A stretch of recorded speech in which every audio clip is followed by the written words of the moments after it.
আমার যেটা মনে হয় যে বুম্বা সবসময় একটা ক্লাসি কিছু দেবার চেষ্টা করে।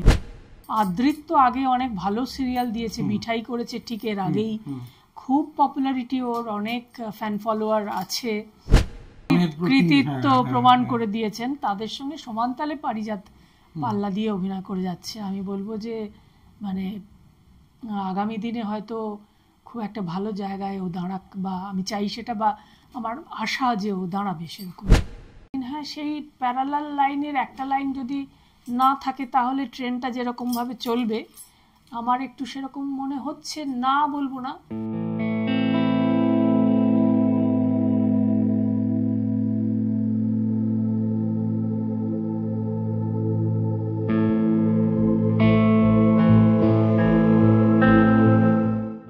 আমরা আজকে চলে এসেছি মিত্তির বাড়ির সেটে, আর আমাদের সঙ্গে রয়েছেন বাড়ির কর্ত্রী ঠাম্মি। মিত্তির বাড়ি একটা নতুন পথ চলা, আবার খুবই ভালো হচ্ছে। গল্পটা প্রথম থেকেই একটা খুব কি বলবো, একদমই এখনকার সমস্যা নিয়ে তৈরি হয়েছে, এবং প্রথম থেকেই দেখছি যে দর্শকের খুব ভালো লাগছে এটা দেখতে, আমাদেরও করতে খুব ভালো লাগছে। তো এখনকার দিনের যে সমস্যা, মানে এখানে 3টে জেনারেশনের মানসিক টানাপোড়েন নিয়ে গল্পটা আর কি, যেটা এখনকার সময়ে খুব বেশি দেখা যায় না এই ধরনের সাবজেক্টের উপর। সাবজেক্টটা একটু নতুন ধরনের, আশা করি লোকজন আরও যত এগোবে তত আরও বেশি পছন্দ করবেন বা ভালোবাসবেন। মনে হচ্ছে বেশ ভালোই এগোচ্ছে, আমরাও সবাই খুব আনন্দ করে কাজ করছি এবং খুব স্যাটিসফাইড সকলেই যে খুব ভালো কাজ হচ্ছে, লেখা খুব ভালো যিনি লিখছেন, খুব ডায়ালগ খুব ভালো লেখা হচ্ছে, এবং গল্পটাও ভালো এদিকে এগোচ্ছে আর কি। আমরা আশা করছি সকলেই যে আগামী দিনে আরো অনেক বেশি লোকের ভালোবাসা পাবো। দেবরাজ রায় সংবাদ পাঠক হিসেবে, আর আপনার যে স্ক্রিন প্রেজেন্স সেটা, হ্যাঁ, দূরদর্শনে অনেক নাটক করেছি, আমাদের দলের নাটকও অনেক দূরদর্শনে করেছি, এবং ওখানকার টেলিফিল্ম বলতে যা বোঝায়, তখন তো ভীষণই হতো দূরদর্শনে টেলিফিল্ম, অনেক টেলিফিল্মে করেছি। তারপর আমাদের গ্রুপের যেসব নাটক ছিল সেগুলো অনেক দূরদর্শনে করা হয়েছিল। হ্যাঁ, সেগুলো হ্যাঁ গ্রুপের তরফ থেকে গিয়ে করেছি। তাছাড়া দূরদর্শন থেকে যে সমস্ত সিরিয়ালও হয়েছে সেগুলোতেও করেছি, মানে প্রচুর দূরদর্শনের কাজ তখন। সেটাই মানে আমি যে জন্য প্রশ্নটা তখন তো ওটাই ছিল, আর তো কিছু বিনোদন বলতে ওটাই ছিল। বাংলা সোপ, ডেইলি সোপের আপনি একটা কি বলবো, মানে সেই একটা লং 10 ইয়ার ধরে আছেন। এখন যে নতুন জেনারেশন, মানে সেখানে আদ্রিত বলুন বা পারিজাত বলুন বা এছাড়াও অন্যান্য অনেকেই আছে, সবগুলো আপনি কাজ করেছেন বা করছেন, এদেরকে কিরকম ভাবে আপনি রেট করবেন? মানে আমি যদি বলি কিরকম ভাবে রেট করব, মানে কি, আমি ঠিক রেটিং এ খুব একটা বিশ্বাসী নই। না, রেট মানে এদের কেমন দেখছেন? দেখছি মানে আমার তো ভালোই লাগছে যে সমস্ত ছেলেমেয়েরা এখন নতুন মেন লিড করছে, তারা যথেষ্ট সিনসিয়ার এবং চেষ্টা করছে তাদের বেস্টটা দেবার।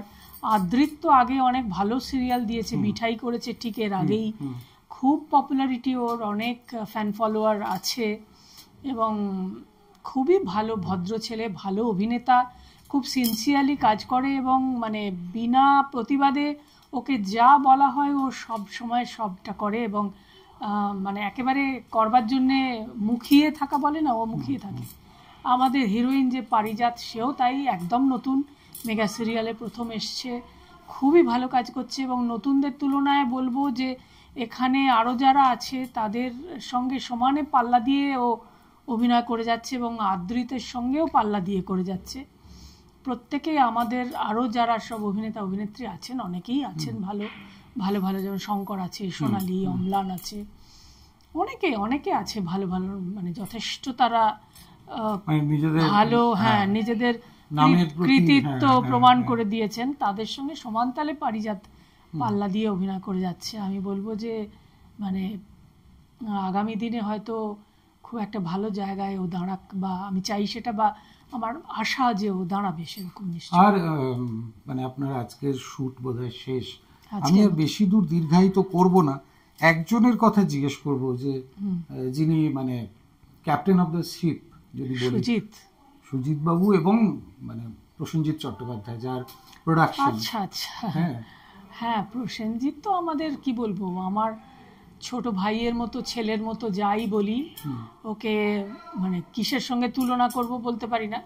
ও আমাদের কাছে অভিনেতা হিসেবে নয়, আমি যখন প্রথম দিকে ছবি করেছিলাম আপন পর বলে, সেটাতে ও আমার ভাই করেছিল, আমি আজও ওকে সেইভাবেই দেখি, আমার ছোট ভাই হিসেবে।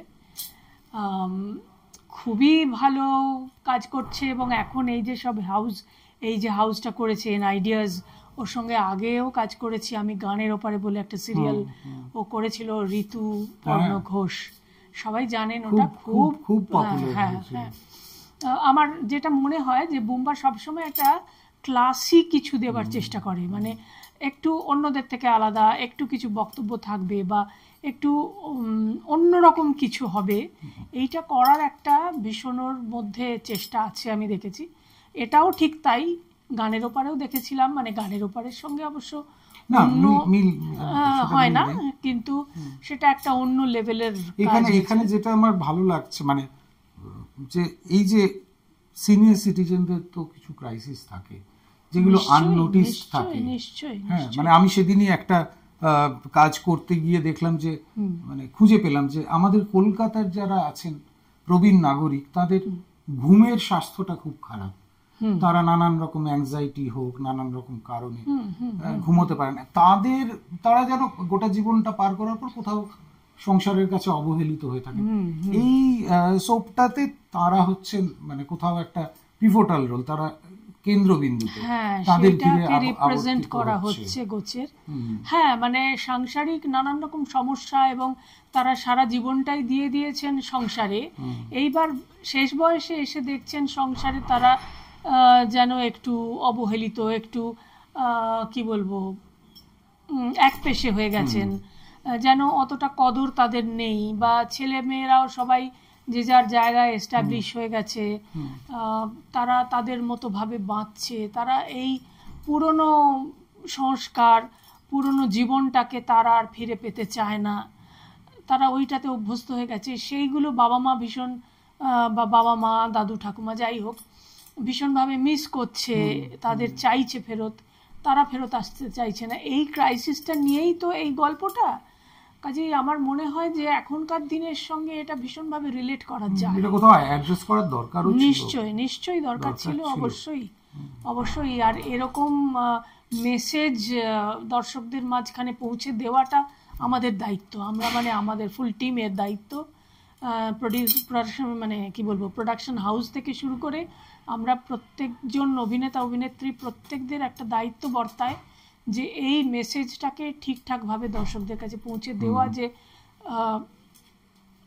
ঠাকুর বলেছিলেন না যে এতে লোক শিক্ষা হয়, একদম আমার মনে হয় যে সে কথাটা এখনকার দিনেও ভীষণভাবে প্রযোজ্য, যে লোকশিক্ষার মাধ্যম তো এটা, সেইটা আমাদের কর্তব্য যে লোকের কাছে সেই মেসেজগুলো পৌঁছে দিই ঠিকঠাক করে। আর আমি জানি না এই প্রশ্নটা আপনাকে করে আমি ঠিক করছি না আমি জানি না, ব্যক্তি অনুরাধা রায় কেমন আছেন?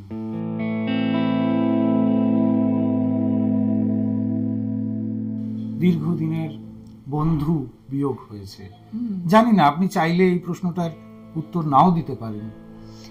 না, এটা ব্যক্তিগত প্রশ্ন বটে, তবে যেহেতু দেবরাজ একজন ইউনিভার্সাল ক্যারেক্টার বা ইউনিভার্সাল মানুষ, এবং আমিও কিছুটা তাই হয়তো হয়ে গেছি সেলিব্রিটি হিসেবে, সবাই দেশের জনসাধারণ সকলেই আমাদের চেনেন, কাজেই এ বিষয়ে বলতে আমার খুব কিছু যে আমি আপত্তি করছি বা লজ্জিত হচ্ছি তা কোনোটাই নয়। সত্যি কথাই দেবরাজ বহুদিনের সাথী বলবো, সঙ্গী বলবো না, সাথী বলাই ভালো, মানে কি বলবো, মানে একেবারে একসাথে আমরা ট্রেনের দুটো লাইন যেরকম একটা ছাড়া মানে প্যারালালি, হ্যাঁ একদমই সেইভাবে চলেছি এতদিন। হ্যাঁ, সেই প্যারালাল লাইনের একটা লাইন যদি না থাকে তাহলে ট্রেনটা যেরকম ভাবে চলবে আমার একটু সেরকম মনে হচ্ছে, না বলবো না, আবার তার মধ্যেও নিজেকে গুছিয়ে নিতে হচ্ছে, যেহেতু আমিও একজন সেলিব্রিটি, খুব ওর তুলনায় হয়তো অনেক কম, কিন্তু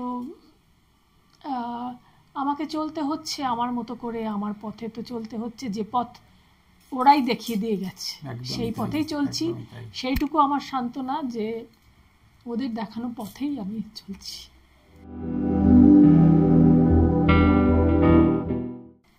মানে আমার কোথাও খারাপ লাগছে, ওনার গলাটা অবরুদ্ধ হয়ে এসেছে, কিন্তু ওই যে আমরা রবীন্দ্রনাথের একটা কথা শুনেছি না, মানুষ চলে যাওয়ার পর তার স্থান হয় আমাদের স্মৃতিতে, তার স্মৃতি যদি সুখস্মৃতি হয় তিনি স্বর্গের থেকেও উপরে কোথাও থাকেন।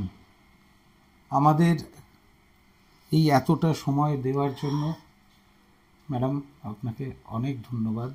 আর আমার খুব খারাপ লাগছে, আমাদের প্রফেশনটা আসলে এমন, অনেক খারাপ কাজও করতে হয়।